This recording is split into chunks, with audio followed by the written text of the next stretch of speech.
24th of August 2023.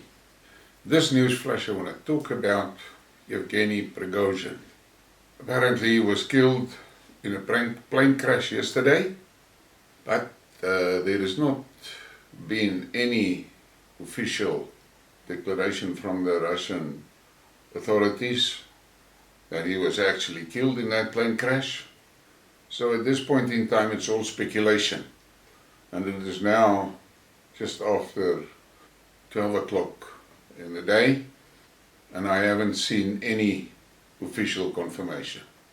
But the news media and the Western media is running a lot of stories, and there's a lot of assumptions and speculation around it. But I need to put this into perspective. First of all, I have read many articles in which it is disputed that Prigozhin is actually the real power in Wagner. That Wagner company is a massive private military company, and they have been known before the Ukraine war. And I am not sure of who is actually the real force behind Wagner. But Prigozhin, he was the point man. And you must understand, Prigozhin has got no military background, nothing. And during the battle for Bakhmut, he got a lot of airtime. And pretty soon, Prigozhin was basically the main source of information from the Donbass, as far as the war was concerned. Now, those that follow the war will know that Prigozhin is a guy that he can make wild statements. And it is no secret that he doesn't like Shoigu or Gerasimov. The problem that Wagner faced was the moment that the Donbass republics were taken into the Russian Federation, it became Russian soil. And the Russian law prohibits Wagner of being active on Russian soil. That is the law.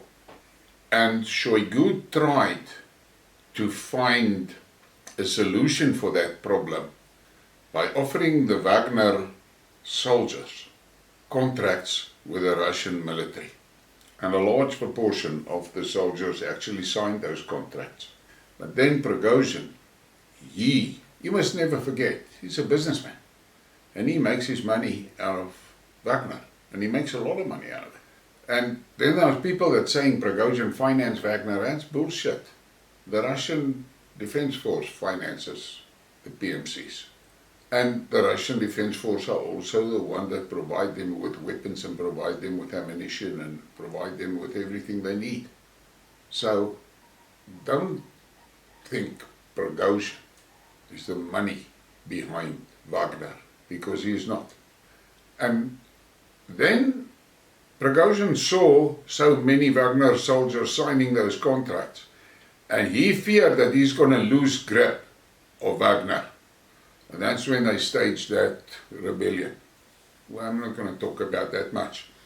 And there's a lot of things around that rebellion, and I handled that in the Skidmarks. As far as I'm concerned, I'm still convinced it was a scam. It was not a real rebellion. There was other motivations around it. But the outcome of that rebellion was that through the mediation of Lukashenko from Belarus, Prigozhin was basically banished to Belarus. Now, in an interview, the presenter asked Putin, "Is there anything that you cannot forgive?" And without hesitation, Putin said, "Treason, I cannot forgive." Now, what Prigozhin did with that rebellion was treason. And according to the Russian law, they should have been executed.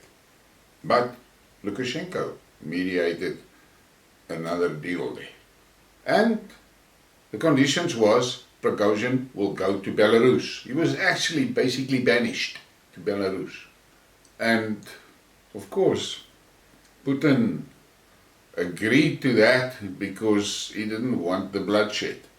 And he didn't want the political fallout from it, from pursuing Prigozhin and his, let's call it cronies. But Prigozhin, true to his nature, didn't stick to the agreement with Putin. And the next we see him, he's in St. Petersburg with that African leaders gathering there, and he's talking to African leaders. He's not supposed to be there. He's supposed to be in Belarus. And then next we see him operating in Africa, and he's talking there, and he's making videos as usual. And that's it. So Prigozhin didn't play according to the agreement that was reached with Putin, with the mediation of Lukashenko. So Prigozhin was actually looking for shit, that is for sure. And I get the idea that he was challenging the authority.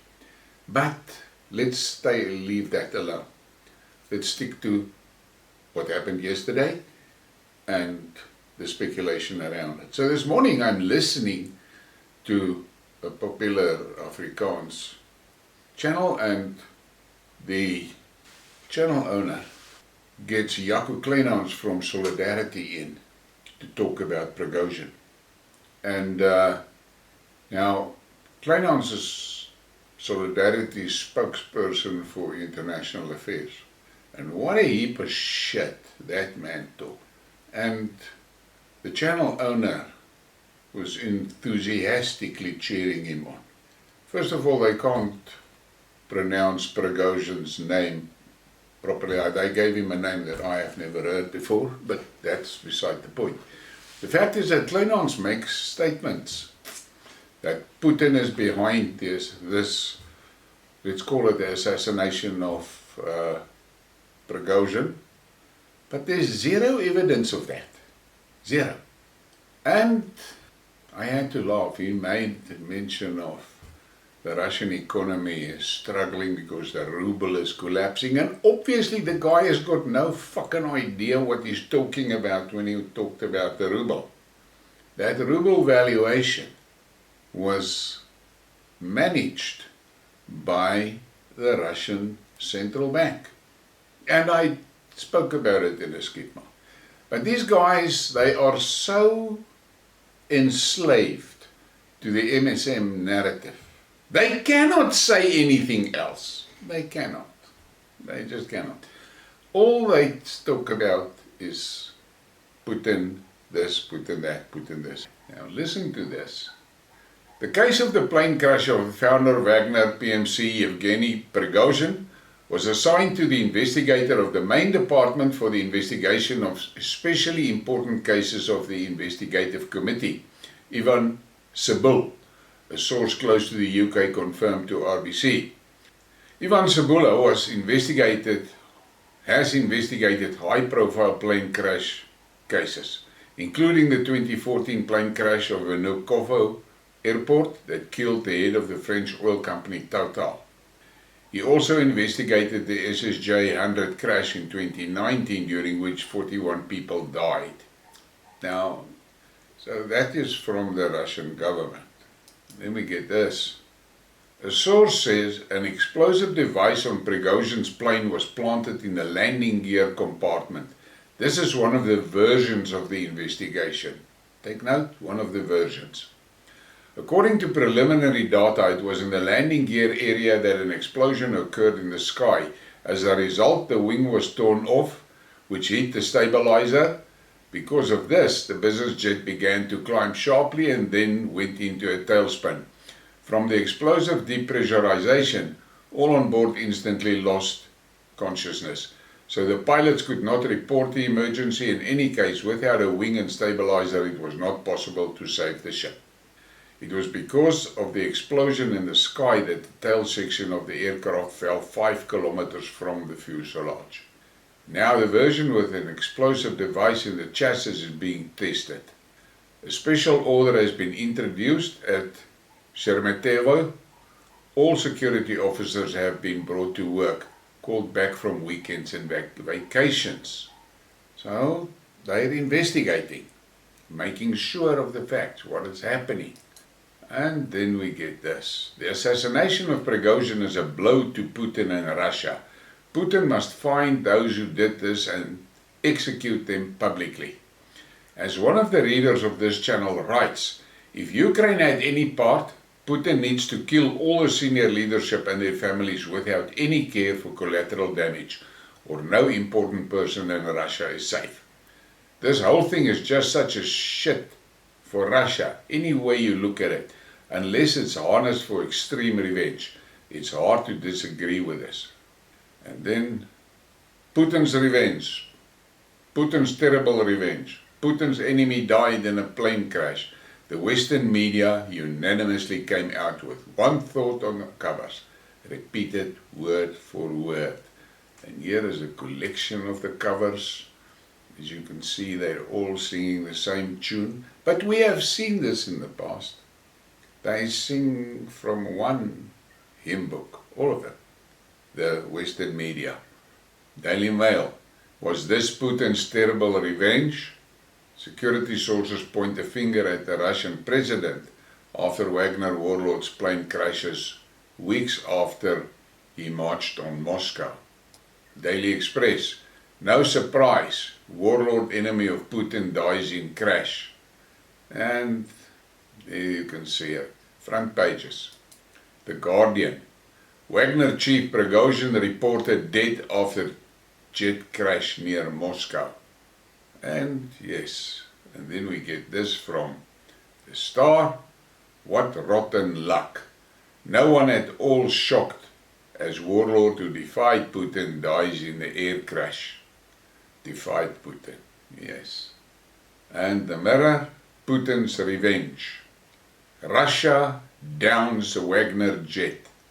Mercenary chief believed dead months after the failed coup.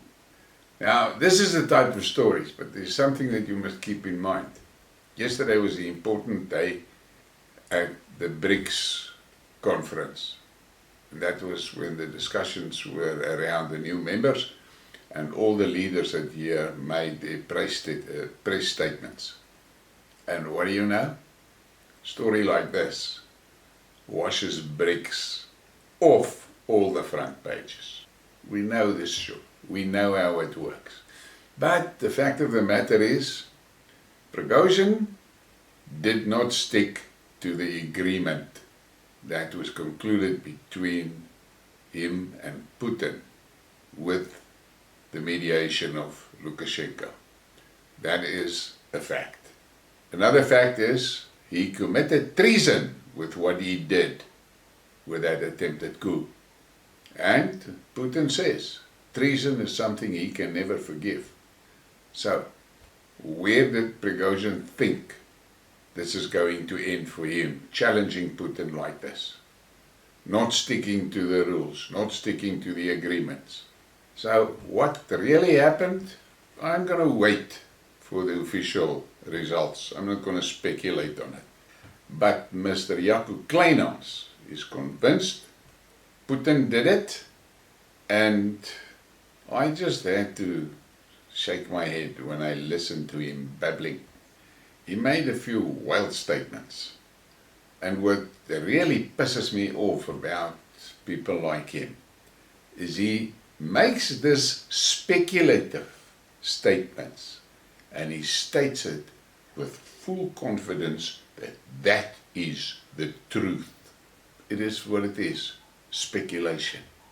But I find it a little bit disturbing that channel owners can so openly allow subjectivity to run the show. That is not what you should do if you want to lay claim to the fact that you are a reporter. Then you stick to the facts and let the listeners decide. But the way that thing was conducted this morning was a shock to me. But in any case, that is the world that we live in. We cannot rely on most mainstream media sources because we are being fed lies and bullshit and speculation and narrative. And we have seen where that took us. and now we can see it again. I hope this gives you a different perspective of what is going on there. There is strong rumors that Prigozhin was on that flight that was involved in that crash. How it happened, why it happened, there is here and there things coming out now. I saw an interview with one of the air hostesses of Wagner, and she said just prior to the flight taking off, there was suddenly emergency technical crew around the plane and they were fiddling there on things and so forth. Who knows? Then there's strong speculation that the CIA is involved. There's speculation that Ukraine might be involved. Who would know? We have to wait for the facts. But the problem is, when the Russian official version of the crash comes out, the West will just wipe it off the table and says it's lies and propaganda. And that is how it works. We know that's how it. The reality is this: why would Putin take such a horrible risk of being involved in an assassination with his country in the position that it is? Why would he do it? And if anyone has got any idea in his head that Putin is stupid, you need to think again. He's an excellent strategist. And I listened to an interview last night, and they said, one of the reporters said, the thing that impressed him most about Putin is that Putin listens to everybody. He listens. When they talk, he listens. He actually listens.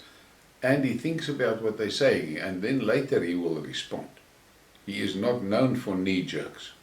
So let's see where it's going. I am of the opinion that Wagner is being tuned to become a security force for BRICS. And I've mentioned it in previous Skidmarks. But there's a problem in Wagner. And that problem was Pregozhin.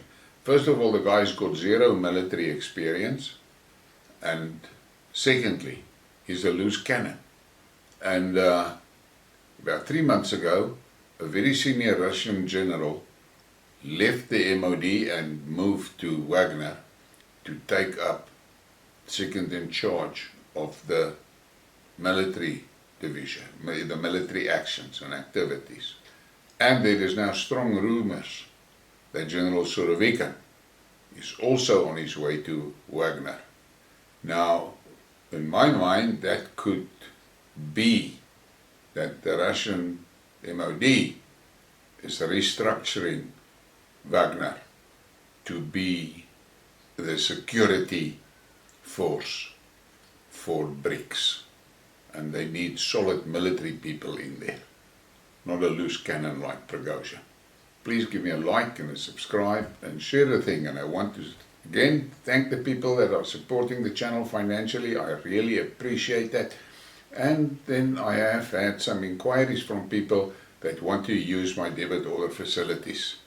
And we are busy sorting that out for them.